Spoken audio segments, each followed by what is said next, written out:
నమస్తే వర్మ. సార్, మోడీకి Trump phone, భారత్తో గేమ్స్, లొంగుబాటుపై ప్రతిపక్షాలు ఫైర్. నిజమే. అంటే ప్రధానమంత్రి నరేంద్ర మోదీకి అమెరికా అధ్యక్షుడు డొనాల్డ్ ట్రంప్ ఫోన్ చేశారు. ఇప్పుడు ఫోన్ వచ్చిందంటే ఉత్సాహపడిపోయి విశ్వగురు అని చెప్పే పరిస్థితి కాదు. నిజానికి చాలా ట్రంపే చాలా ఇరకాటంలో ఉన్నాడు, ఏదో మునిగిపోయేవాడిని పట్టుకున్నట్టుగా ఉంది ఇక్కడ పరిస్థితి.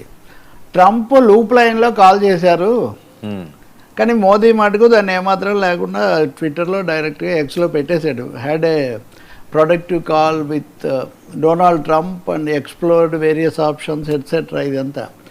సో ఏదో ఒక విధంగా భారతదేశం నాతో ఉంది అనేటటువంటి ఒక పిక్చర్ ఇవ్వడానికి ట్రంప్ చాలా తీవ్రంగా చేసిన ప్రయత్నం ఇది. ఎందుకంటే మోదీ పెట్టడానికి ముందే అమెరికా రాయబారి గోర్ అనే ఆయన పెట్టేశాడు దీన్ని భారీగా. ట్రంప్తో మాట్లాడారు, అన్ని ఆప్షన్స్ చర్చించారు, మద్దతు తెలిపారు ఈ పద్ధతిలో. సో దాంతో భారతదేశం ఏదో ట్రంప్తో మాతోనే ఉంది అనే ఒక పిక్చర్ ఇవ్వడానికి మీరు కౌంటర్గా చూడండి, దీంతో పాటు ప్యారలల్గా చూడండి, పాకిస్తాన్తో చర్చలు జరుపుతున్నారు. అమెరికా ఉపాధ్యక్షుడు వాన్స్ పాక్తో జరిపేటటువంటి చర్చలను ఆయన కోఆర్డినేట్ చేస్తాడు అని భారీ ఎత్తున అదొక హడావుడి సాగుతుంది.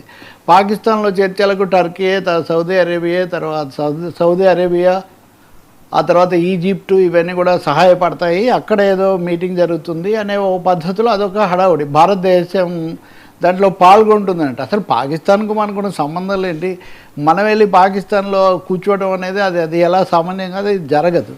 కానీ ఒక పిక్చర్ అంటే పాకిస్తాన్ ఇండియా మేము చెప్తే యుద్ధం విరమించాయి అని గతంలో గొప్పలు చెప్పినట్టే ఇప్పుడు ఈ చేత్తో పాకిస్తాన్ను, ఈ చేత్తో మేము ఇండియాను చెప్పేస్తున్నామన్న పద్ధతిలో ఓ పెద్ద నాటకం, గేమ్స్ ఆడుతున్నట్టుగా ఖచ్చితంగా భారతదేశంతో కూడా ఒక తన గేమ్ ప్లాన్లో ఇప్పటికి కూడా ఇండియా ఉంది అని చెప్పే ఒక ప్రయత్నం అమెరికా చేయటం అనేది కనిపిస్తుంది. మోడీ సరే శాంతియుతంగా అన్నీ ఉండాలి, నౌకా మార్గాలు ఇవి ఆపేయడం మంచిది కాదు, ఇలాంటివి మేము ఎప్పుడు శాంతిని కోరుకుంటున్నాం, ఇలాంటివి ఆయన చెప్పారు. కానీ ఇంకోవైపున కోల్బీ అని అమెరికా యొక్క రక్షణ శాఖ సహాయ కార్యదర్శి, రక్షణ శాఖ అనేదాన్ని అమెరికా ఇప్పుడు యుద్ధ శాఖ అని మార్చేసింది, ఇది ఇరాన్ యుద్ధానికి ముందే. ఆ యుద్ధ శాఖ కార్యదర్శి గోల్బీ ఆయన ఒక అంతర్జాతీయ మీడియా గోష్ఠి పెట్టి ఇండియా మాతోనే ఉంటుంది, అసలు అమెరికా వ్యూహాల్లో ఇండియాకు ఒక ముఖ్య పాత్ర ఉంది, రెండవది ఏషియా పసిఫిక్లో శాంతి కావాలంటే ఇండియా లేకుండా సాధ్యం కాదు, భారతదేశం మాతో కొన్ని విషయాల్లో విభేదించినా సరే మేము దాన్ని పూర్తిగా మా దీనికి భావిస్తామనే పద్ధతిలో ఆయన ఒక పెద్ద ప్రకటన చేశారు. అంటే ప్రపంచాన్ని కూడా మాతో పూర్తిగా ఉంది భారతదేశం అని ఒక ఇంప్రెషన్ ఇవ్వడానికి ప్రయత్నిస్తున్నారు. అలాగే మొదట్లో మనం అమెరికాతో ఇజ్రాయెల్తో స్నేహంగా ఉన్నాం కదా. ఈరోజు ఉదాహరణకు ఓ తెలుగు పత్రికలో వాళ్ళ ఢిల్లీ ప్రతినిధి లేఖ రాశారు, వ్యాసం రాశారు. ఏమని, ఇరాక్ మీద అమెరికా దాడి చేసినప్పుడు 2002-03లో భారత పార్లమెంట్ లోక్సభ దాన్ని ఖండిస్తూ తీర్మానం చేసింది. ఆ తీర్మానాన్ని సభాపతి ప్రవేశపెట్టారు. That is the spirit and tradition of India. Iraq మీద యుద్ధాన్ని అప్పుడు వాజ్పేయి గారే ప్రధానమంత్రి. వాజ్పేయి ప్రధానమంత్రిగా ఉండగా ఇరాక్ మీద దాడిని ఖండించిన భారతదేశం ఇప్పుడు కనీసం ఆ విషయమే ఇంతవరకు సభలో పూర్తి స్థాయి చర్చ జరగలేదు, వాకౌట్లు అవి ఇవి చేయడం తప్ప. అందుకనే మనం భారతదేశ స్వయం ప్రతిపత్తి ఏమైంది, వ్యూహాత్మక స్వయం ప్రతిపత్తి పోయిందా అనే పద్ధతిలో ఆ వ్యాసానికి ఆయన రాస్తూ ఉన్నారన్నమాట. దానికి తగినట్టే ప్రతిపక్షాలు కూడా తీవ్ర ఆగ్రహం వెలిపించాయి. రాహుల్ గాంధీ ఈరోజు ప్రభుత్వం పశ్చిమాసియా మీద అఖిలపక్ష సమావేశం పిలిచింది. అయితే రాహుల్ గాంధీ ప్రతిపక్ష నాయకుడు నిన్న మాట్లాడుతూ నేను ఉండట్లేదు, కేరళలో ఎన్నికల ప్రచారానికి పోతున్నాను, కానీ మోదీ గారు రాజీ పడ్డారు. మోదీ గారు రాజీ పడ్డం అంటే భారత విదేశాంగ విధానం రాజీ పడింది, మన దేశానికి ఉన్న ప్రతిష్ట భద్రత కూడా దెబ్బతిన్నాయన్న పద్ధతిలో తీవ్ర స్థాయిలో మాట్లాడారు.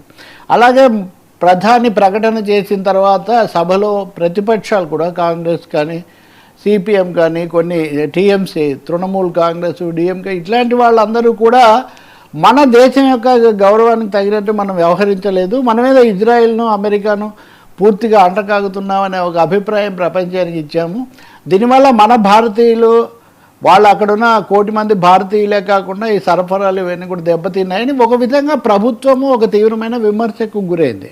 అందుకనే ఒక అనివార్య పరిస్థితుల్లో ఒక ప్రకటన చేయటము, దాంతోపాటు ఒక అఖిల పరిషత్ సమావేశం పెట్టడం అనేది జరిగింది.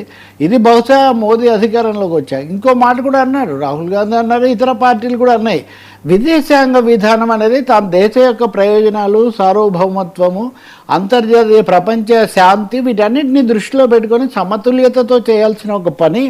కానీ ఇటీవల కాలంలో ఇది అంతకంతకు కూడా పర్సనలైజ్ అయిపోతుంది. ఫోన్లు చేసుకోవాలి, ఫోన్లు, హగ్గులు, లేకపోతే చేతులు ఊపడాలు, ట్విట్టర్లు, వీటి ద్వారా జరుగుతుంది. ఇదేదో మోడీ సెంట్రిక్గా. ఇప్పుడు భారతదేశానికి ఎప్పుడు ప్రతిష్ట ఉంది ఏదో ఒక స్థాయిలో. మోదీ మూడోసారి ఉన్నారు కాబట్టి ఇంకొక ఎక్కువ ఉండొచ్చు. కానీ అదే సమయంలో అమెరికాకు, ట్రంప్కు చాలా అనుకూలంగా ఉన్నామనే ముద్ర కూడా వచ్చింది అని.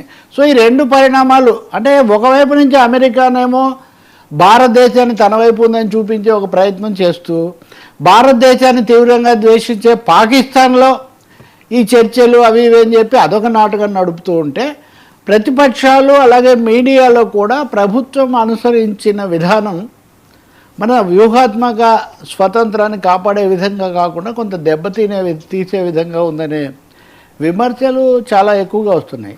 ఈ లోపల అమెరికా, ఇరాన్ తీసుకుంటే కనుక ఇరాన్కు కొత్తగా ఒక ఆయన సెక్యూరిటీ చీఫ్ ఒక ఆయన వచ్చాడు.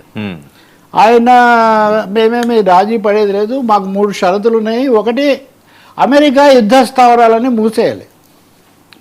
ఇప్పుడు వాళ్ళు ఇష్టం వచ్చినప్పుడు దాడి చేసి మేము ఇష్టం వచ్చినప్పుడు వెనక్కి శాంతి యుద్ధం అంటే అది కుదరదు.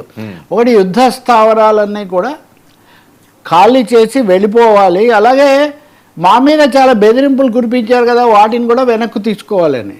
అంటే మీరు కొంచెం వెనక్కి వెళ్తే కనుక అమెరికా 3 లక్ష్యాలు ప్రకటించింది. ఒకటి, ఇరాక్ యొక్క అణ్వస్త్ర వ్యవస్థను లేదా సామర్థ్య వ్యవస్థను మేము ధ్వంసం చేస్తాము. అక్కడ ఈ ఎన్రిచ్డ్ యురేనియం, పరిశుద్ధమైనటువంటి పరిశుద్ధపరచబడిన యురేనియం నిల్వలన్నీ కూడా మేము వెనక్కు తీసుకొస్తాము. ఇంకెక్కడా కూడా ప్రపంచంలో ఈ రకరకాల ఇస్లామిక్ శక్తులకు ఇరాన్ సహాయం చేసే అవకాశం లేకుండా చేస్తామని ఒక 4 లక్ష్యాలు ప్రకటించారు. ఇప్పుడు అవేం లేవు.